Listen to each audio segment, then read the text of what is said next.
muy buenas, ¿qué tal? Hoy voy a hablar de una película que es magnífica. O sea, una película... obra maestra. Ya os lo digo al principio del vídeo, es una obra maestra. La película es esta.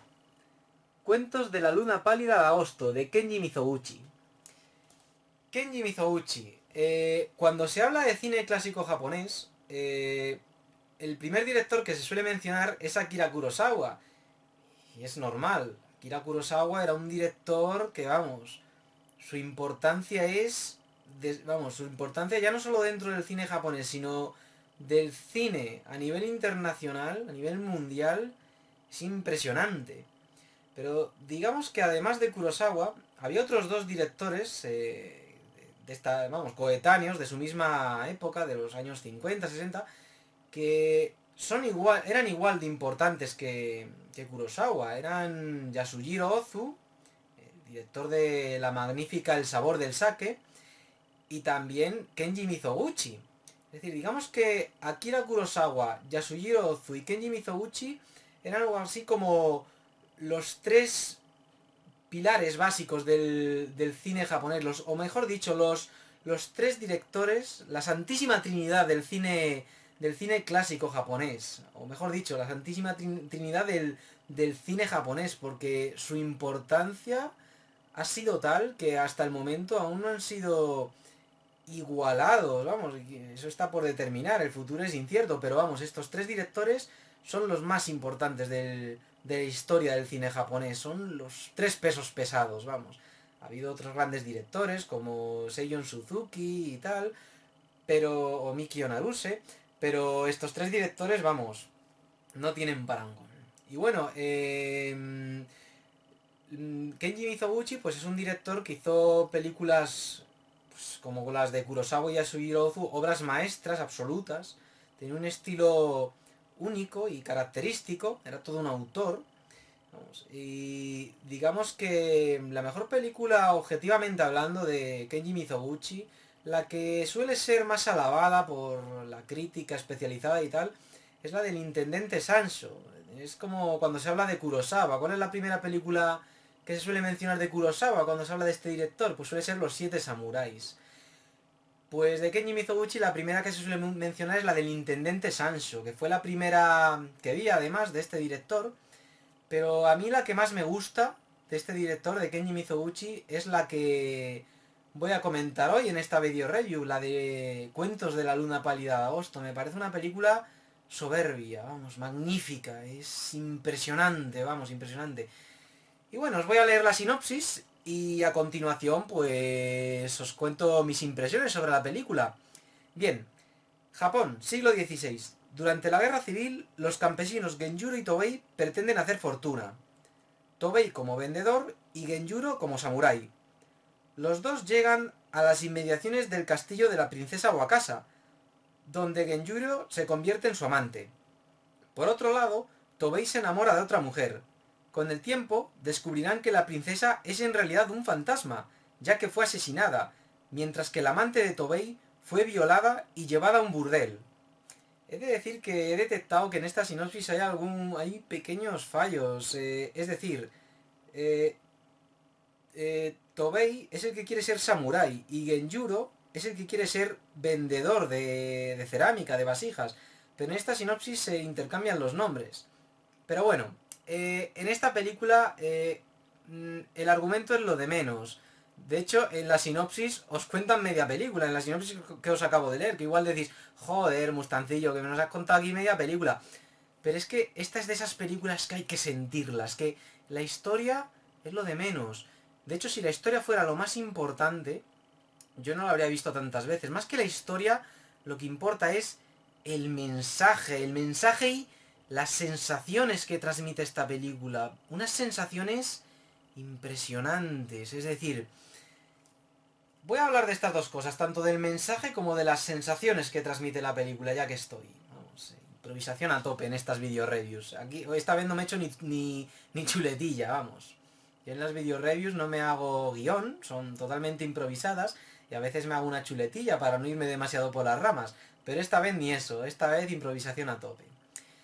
Bueno, el mensaje de esta película gira en torno a la codicia, a cómo la ambición a veces ciega al ser humano.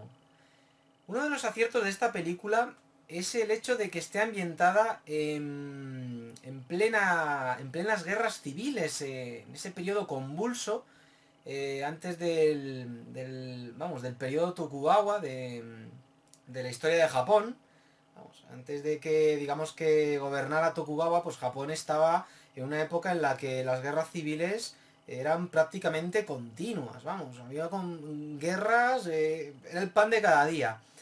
Y claro, es en esa época de guerras, de crisis, cuando muchas personas se despiertan de la tranquilidad en la que se encontraban y empiezan a darle a la cabeza, en plan, ¿cómo podría aprovecharme de esta situación y tal?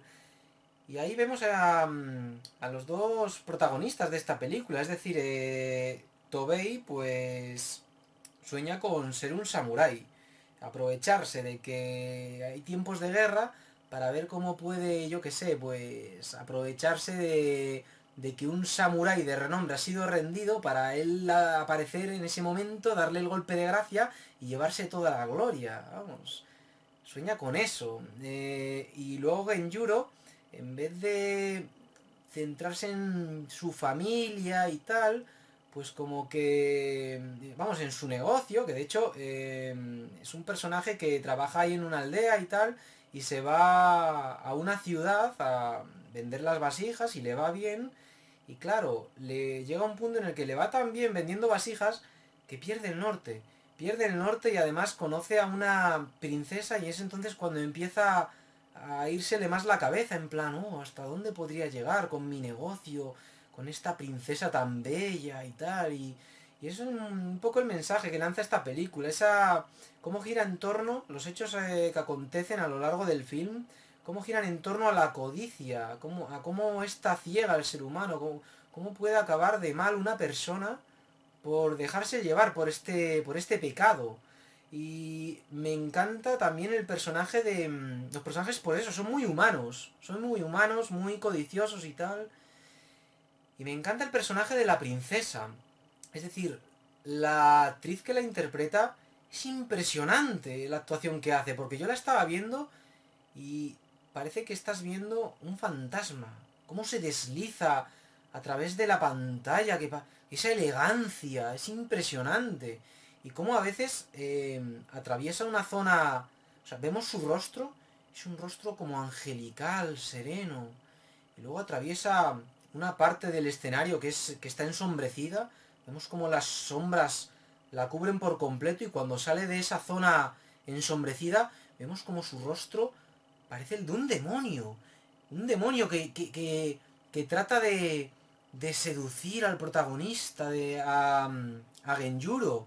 Trata como llevarle por el mal camino y tal. Y es impresionante. Y es que otro de los aspectos de esta película que la hacen tan grande, aparte de ese mensaje que nos transmite en torno a la codicia humana, es la ambientación, es decir, la atmósfera.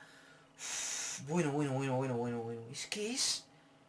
Mira, es que me quedo sin palabras. Es decir, cuando algo me gusta mucho, bueno, es que se me ensombrece la... Es que es... Bueno.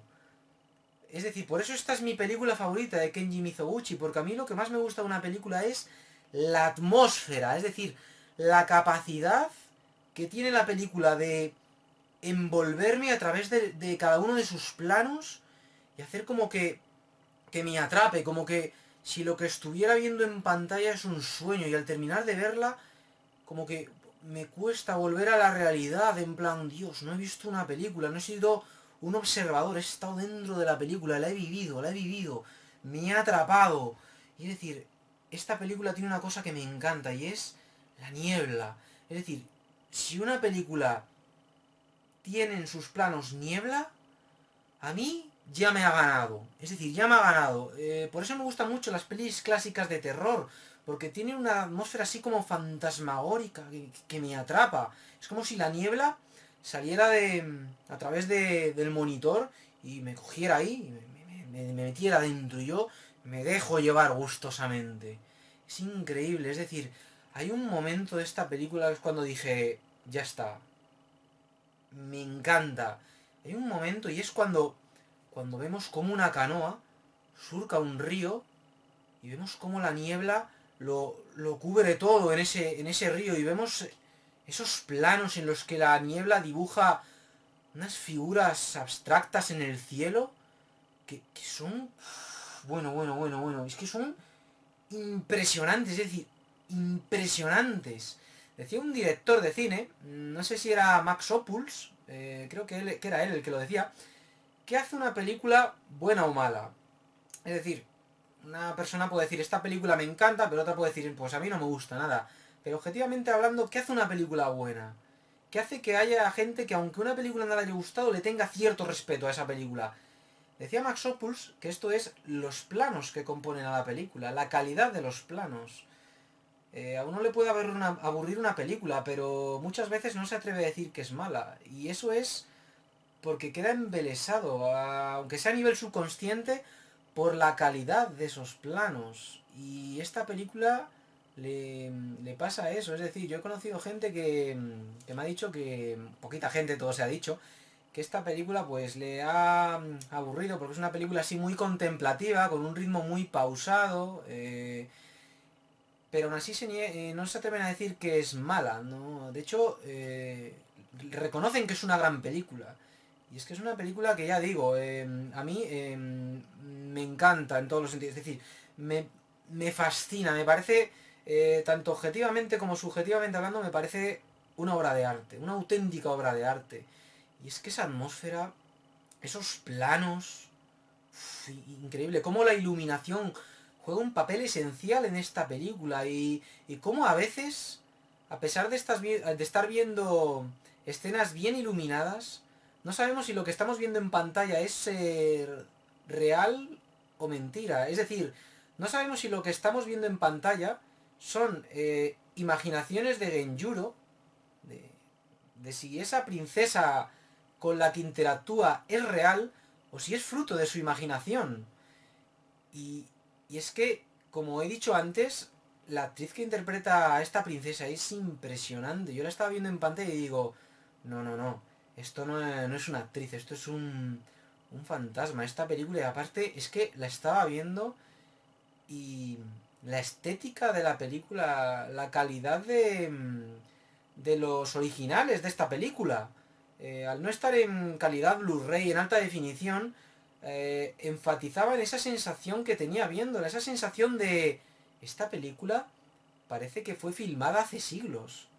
Y es que, es decir, la estaba viendo y pensaba eso, digo, hostia, parece que es una película que ha sido filmada realmente en esa época, alrededor de 1600, en Japón, y los originales han permanecido intactos hasta el día de hoy.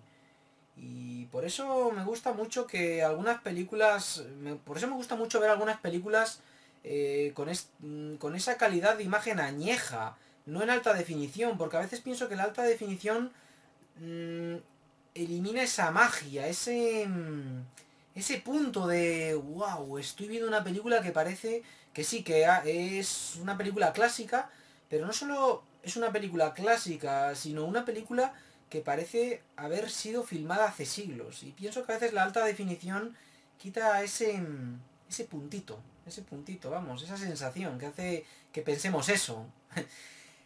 Y bueno, la verdad es que esta es una película impresionante en todos los sentidos, vamos. Me gusta mucho el personaje de Tobey, que se aprovecha de los tiempos de guerra pensando que puede convertirse en un gran samurái y tal. Y es que su codicia es tal que pasa hasta de su amante. Es decir, su amante es ahí violada, acaba trabajando en un burdel y tal. Y a él le da igual, está tan centrado en su objetivo que pasa de la gente que se preocupa por él. Y es que la codicia es así. La de veces que yo he visto cómo algunas personas pasan de aquellos que les hacen caso para centrarse en gente que en realidad pasa de ellos simplemente porque quieren sacar tajada de esa gente que en realidad pasa de ellos. Es la codicia lo que hace. Y este personaje, cómo alcanza su sueño de convertirse en un samurái, además de forma baja, es decir, ve a un samurái de renombre en horas bajas ahí herido, y este lo que hace es darle el golpe de gracia y luego presentarse como el samurái que le ha vencido y tal, cuando en realidad lo único que ha hecho es darle el golpe de gracia. Y luego pues le veis ahí presumiendo con su armadura, en plan, yo vencí a ese gran samurái, yo he leído muchos libros sobre filosofía de samurái, del bushido y tal, y en realidad es todo palabrería, en realidad es todo ahí, es un charlatán, en toda regla. Y claro, es un tío pues que se ha dejado... Pero claro, luego es una película muy humana, porque vemos que los personajes eh, se dejan dejar por la codicia, pero vemos cómo también reculan. Es decir, dicen, hostia, por ejemplo, este personaje le ves ahí fardando y tal en un burdel, jajaja, ja, ja, soy el mejor samurái y tal, pero luego ves que en ese burdel se encuentra su antiguo amante, a esa que le apoyó en horas bajas antes de la guerra o al inicio de la guerra. Entonces es como que recula cuando dice, hostia, ¿quién me ha visto y quién me ve? ¿Qué he hecho? En realidad esto me satisface. Es decir, eso nos hace reflexionar esta película, en plan, vale, por ejemplo, uno persigue la fama, la gloria, pero en realidad hace a uno eso feliz. Es decir, es como el personaje que vende vasijas, es decir, él le va bien vendiendo vasijas, vive, y luego conoce a la princesa esta y tal, y es una de... ¿Acaso con su mujer y su hijo no era feliz? Porque a él se le veía feliz, sobre todo cuando atacan el pueblo, porque es una época de guerras y tal, y el ejército enemigo ataca el pueblo, él y su familia huyen, y luego le ves ahí volviendo al pueblo para proteger el horno en el que, vamos, en el torno y tal, en el que fabricaba las vasijas, y es una de hostias, si vuelve al pueblo para eso, para proteger el horno y tal, las vasijas y todo eso, es que amaba lo que hacía, el tío era feliz, pero claro, luego le ves yéndose por las ramas, que si la princesa, que si esto, es una de... A veces yo pienso, vamos, es lo que nos lanza, el mensaje que nos lanza esta película, que yo a veces pienso que mucha gente es feliz, pero se empeña en no ser infeliz, en no ser feliz por culpa de la codicia, de la ambición. Y es que esta película nos lanza ese mensaje, que está bien tener ambición, pero hay que tener cuidado en no dejarse dejar, en no dejarse vamos, en no dejarse cegar por ella, vamos. Es decir, está bien tener un poquito de ambición, en progresar y tal, pero con freno, con freno.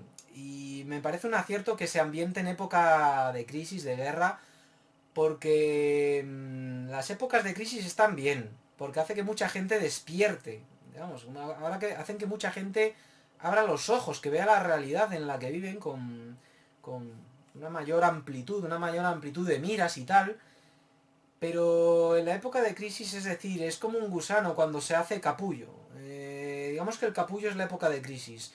De ese capullo puede salir una mariposa o una serpiente. Hay que tener cuidado, vamos, hay que tener cuidado.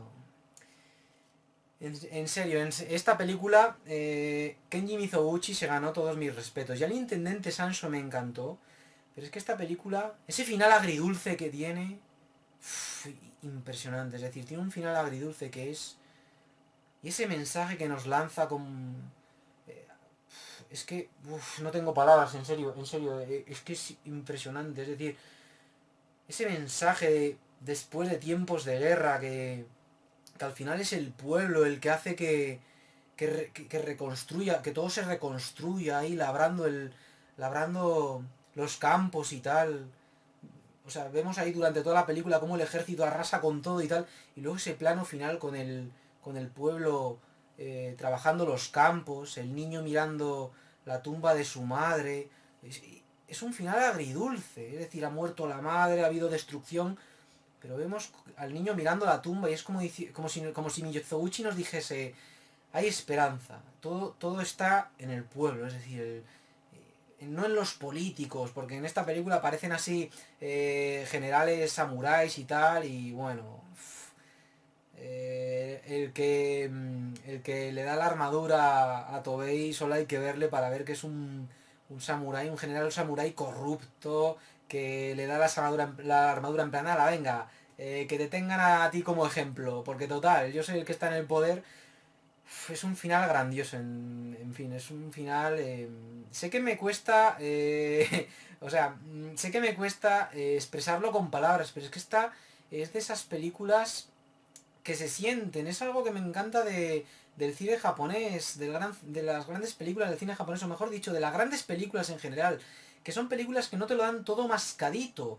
Son películas que se sienten, que te transmiten un mensaje que puedes expresar así más o menos, pero nunca con las palabras exactas. Y es por eso por lo que uno las revisa una y otra vez, porque y siempre le saca nuevas lecturas y es que esta película, ya digo, la atmósfera es lo que más me gusta de esta película. Más que el mensaje, la atmósfera, es decir, esa atmósfera fantasmagórica, la niebla, la música, esa música pausada, el ritmo pausado, es decir, esa sensación de estar bueno, como en una barca ahí sobre el río meciéndose y observándolo todo.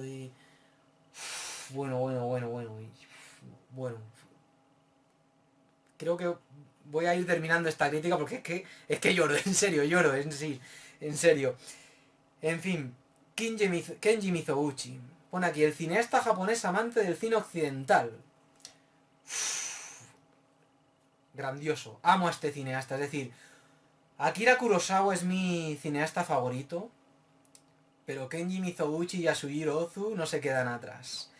En serio, si queréis ver dos grandes películas de Kenji Mizoguchi, El Intendente Sancho y esta película, Cuentos de la Luna Pálida de Agosto, son un gran inicio. Yo empecé a ver la filmografía de este director por estas dos y ya veis, me encanta. Lo dicho, Cuentos de la Luna Pálida de Agosto. Buenísima, obra maestra.